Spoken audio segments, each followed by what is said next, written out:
Halo, nama saya Gustina Marito AM.AK, Angkatan 8, nomor absen 32, peserta Latsar CPNS 2021 BPSDM Provinsi Sumatera Utara.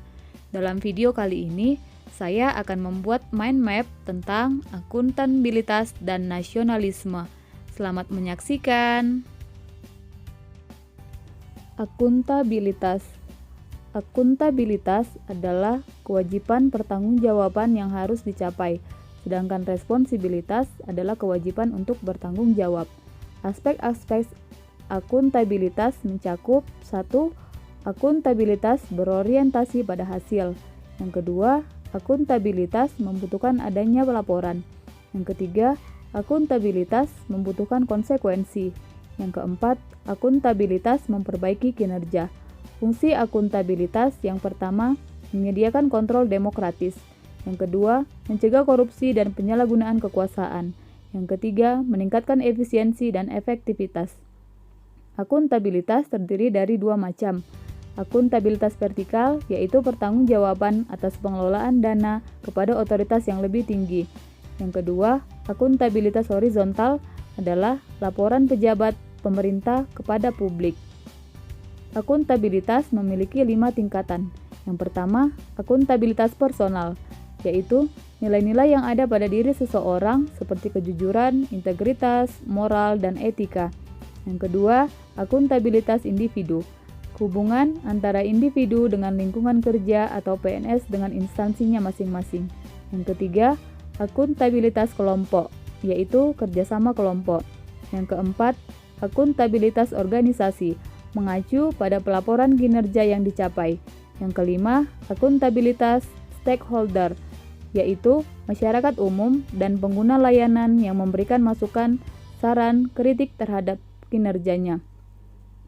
Contoh mekanisme akuntabilitas yang pertama, sistem penilaian kinerja, sistem akuntansi, akreditasi, dan pengawasan. Mekanisme akuntabilitas mengandung 4 dimensi, diantaranya 1. Akuntabilitas kejujuran dan hukum, kepatuhan terhadap hukum dan peraturan yang ditetapkan. Yang kedua, akuntabilitas proses, prosedur yang digunakan. Yang ketiga, akuntabilitas program, tercapainya program dan alternatifnya. Yang keempat, akuntabilitas kebijakan, yaitu pertanggungjawaban atas kebijakan yang diambil.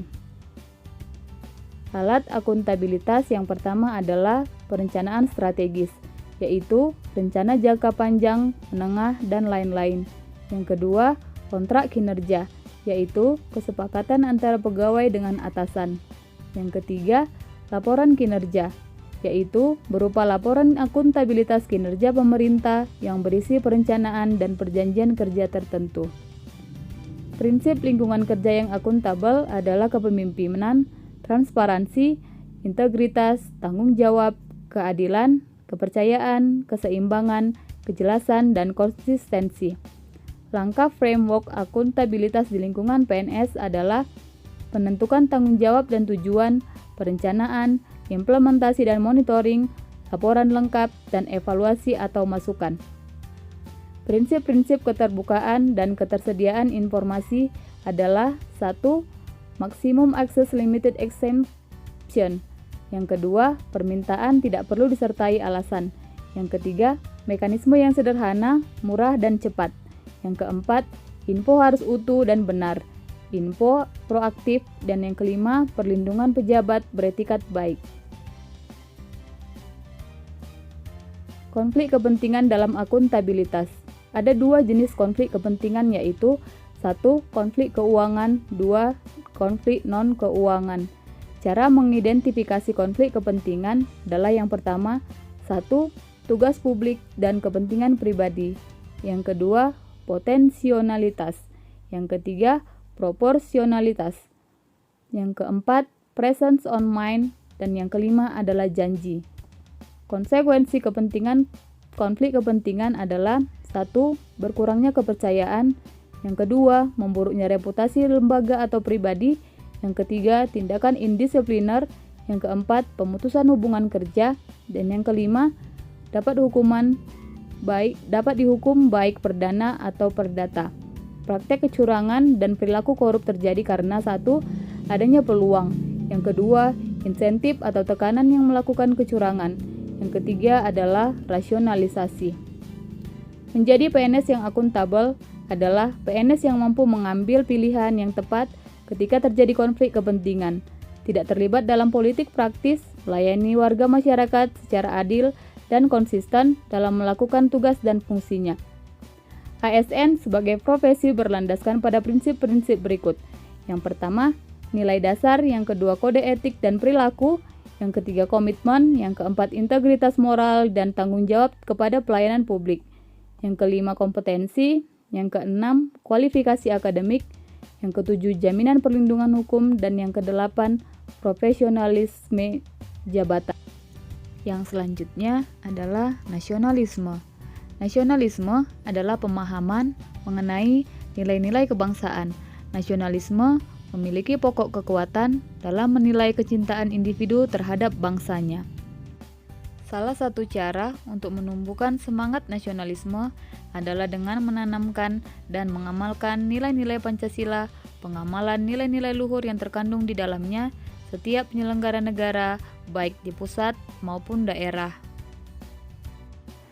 Sila yang pertama mengandung arti adanya pengakuan dan keyakinan bangsa terhadap adanya Tuhan sebagai pencipta alam semesta. Nilai ini menyatakan bahwa bangsa Indonesia merupakan bangsa yang religius, bukan bangsa ateis.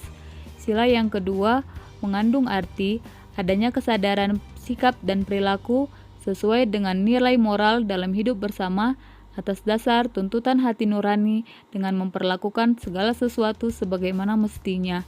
Sila yang ketiga mengandung makna bahwa usaha ke arah bersatu dalam kebulatan rakyat untuk membina rasa nasionalisme dalam Negara Kesatuan Republik Indonesia. Persatuan Indonesia sekaligus mengakui dan menghargai sepenuhnya terhadap keanekaragaman yang dimiliki bangsa Indonesia. Sila yang keempat mengandung makna bahwa suatu pemerintahan dari rakyat, oleh rakyat, dan untuk rakyat dengan cara musyawarah mufakat melalui lembaga perwakilan. Sila yang kelima, sila ini mengandung makna sebagai dasar tujuan, yaitu tercapainya masyarakat Indonesia yang adil dan makmur lahiriah dan batiniah.